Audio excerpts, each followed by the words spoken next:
RBI ने introduce कर दिए हैं काफी सारे चेंजेस जो डायरेक्टली हमारी पॉकेट पर एंड हमारे फाइनेंसेस पर असर डालने वाले हैं दोस्तों।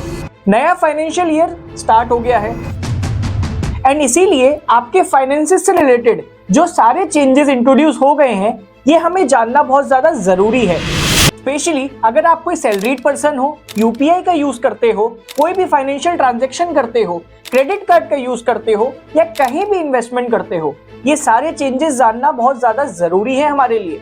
इसीलिए बिना टाइम वेस्ट किए वीडियो को शुरू करते हैं। सबसे पहले बात करते हैं यूपीआई में जो चेंजेस आए हैं उनके बारे में। बेसिकली गवर्नमेंट ने फोन पे, गूगल पे या ऐसे जितने भी एप्स हैं और बैंक्स हैं, इनको ये बोला है कि जो भी ऐसे नंबर्स हैं जो इनएक्टिव हैं, यानी कि जो लोग उन नंबर्स को पिछले काफी समय से यूज नहीं कर रहे हैं, उनमें कोई रिचार्ज नहीं कर रहे हैं, तो इन नंबर्स को अपने सिस्टम से हटा दें।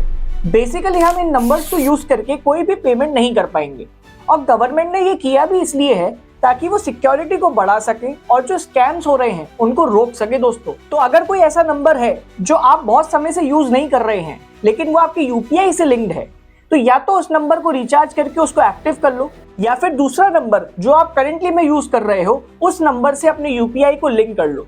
अब हम बात करते हैं इनकम टैक्स स्लैब्स में आए चेंजेस के बारे में जो कि 1 अप्रैल से इंप्लीमेंट होने जा रहे हैं। बेसिकली 2025 बजट के स्पीच के दौरान जो हमारी फाइनेंस मिनिस्टर है निर्मला सीतारमण जी, उन्होंने ये बात बताई थी कि गवर्नमेंट जो है इंट्रोड्यूस कर रही है जो भी लोग 12 लाख से कम सैलरी कमाते हैं या 12 लाख रुपए तक सैलरी कमाते हैं उनको कोई भी इनकम टैक्स पे नहीं करना पड़ेगा। एडिशनली सैलरीड एम्प्लॉइज के लिए 75,000 रुपए का स्टैंडर्ड डिडक्शन भी अवेलेबल है जो नए टैक्स रिजीम में हमारे लिए अवेलेबल रहेगा।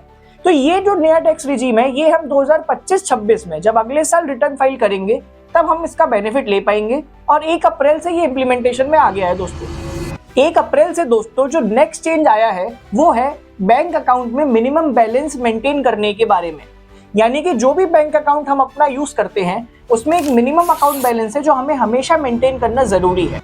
ये बैंक्स के पास पावर है कि उसको रेगुलेट कर सकती है, डिसाइड कर सकती हैं और इसके लिए बैंक्स ने अब ये डिसाइड किया है और आरबीआई ने इनको परमिशन दी है कि ये एरिया के हिसाब से इस बात को डिसाइड करेंगे। यानी कि हो सकता है अगर आप शहर में रहते हो तो आपके लिए या आपके जैसे और भी लोगों के लिए जो बैंक के कस्टमर हैं उनके लिए एक मिनिमम अकाउंट बैलेंस सेपरेट हो या कुछ अलग वैल्यू का हो। आप गाँव में रहते हो तो कुछ अलग वैल्यू मेंटेन करनी हो। इसीलिए ये जरूरी है कि आप आज ही अपने बैंक में कांटेक्ट करें और ये चेक करें कि आपके लिए क्या मिनिमम बैलेंस की रिक्वायरमेंट बैंक ने सेट करी है। क्योंकि अगर आप ये मिनिमम बैलेंस नहीं रख पाते हैं, नहीं मेंटेन कर पाते अपने अकाउंट में, तो आपको पेनल्टी भी पे करनी पड़ सकती है दोस्तों। अब बैंक से रिलेटेड बात चली रही है तो कुछ क्रेडिट कार्ड के रूल्स में भी चेंज आया है, उसके बारे में भी फटाफट से बात कर लेते हैं। कुछ क्रेडिट कार्ड जैसे कि सिंपली क्लिक एसबीआई कार्ड या फिर air India SBI platinum card, इनके जो रिवॉर्ड स्ट्रक्चर्स है दोस्तों इसमें चेंजेस आए हैं। इसलिए मैं ये कहूंगा कि आप अभी ही अपने बैंक को कांटेक्ट करें और क्रेडिट कार्ड के रिलेटेड जो भी चेंजेस आए हैं उसको जान लें ताकि अकॉर्डिंगली आप अपने फाइनेंसेस को मैनेज कर सकें। इसके साथ ही दोस्तों एक्सिस बैंक का जो विस्तारा क्रेडिट कार्ड है, क्योंकि विस्तारा और एयर इंडिया का मर्जर हो गया इसीलिए उसमें भी कुछ चेंजेस आए हैं, उसके बेनिफिट्स में भी चेंजेस आए हैं। इसको भी आज से ही समझ लें ताकि प्रॉपर वे में आप इसको यूज कर सकें। अब हम बात करते हैं जब भी हम किसी भी एटीएम से पैसा विड्रॉ करते हैं तो उसमें होता क्या है कि हमारे पास कुछ फ्री ट्रांजैक्शन लिमिट्स होती हैं। यानी कि हो सकता है कि हम शुरू के 3-4-5 ट्रांजैक्शंस में फ्रीली पैसा विड्रॉ कर सके या कोई भी फाइनेंशियल या नॉन फाइनेंशियल ट्रांजैक्शन एटीएम से कर सके। लेकिन उसके बाद दोस्तों एक फी हमसे चार्ज की जाती है। ये जो फीस है इसमें इजाफा हुआ है। बेसिकली आरबीआई ने ये बैंक्स को परमिशन दी है कि पहले 21 रुपए चार्ज लगता था आफ्टर द फ्री लिमिट जो हमें मिली हुई है, लेकिन अब ये 2 रुपए बढ़ के 23 रुपए का चार्ज हो गया है।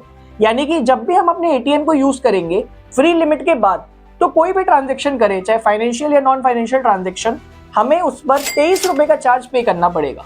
यानी कि अब हम एटीएम से जब भी कैश विड्रॉ करेंगे तो फ्री लिमिट के बाद ये पॉसिबल है कि बैंक हमें 23 रुपए का चार्ज लगाए और वो चार्ज हमें पे करना पड़े। यहाँ पर जो फ्री ट्रांजैक्शन लिमिट हमें मिलती है इसकी अगर बात करें दोस्तों, तो अगर आपका बैंक अकाउंट जिस भी बैंक में है वही बैंक का आप एटीएम यूज कर रहे हो तो आप 5 बार फ्री ट्रांजैक्शन कर सकते हो, यानी विड्रॉ कर सकते हो पैसा।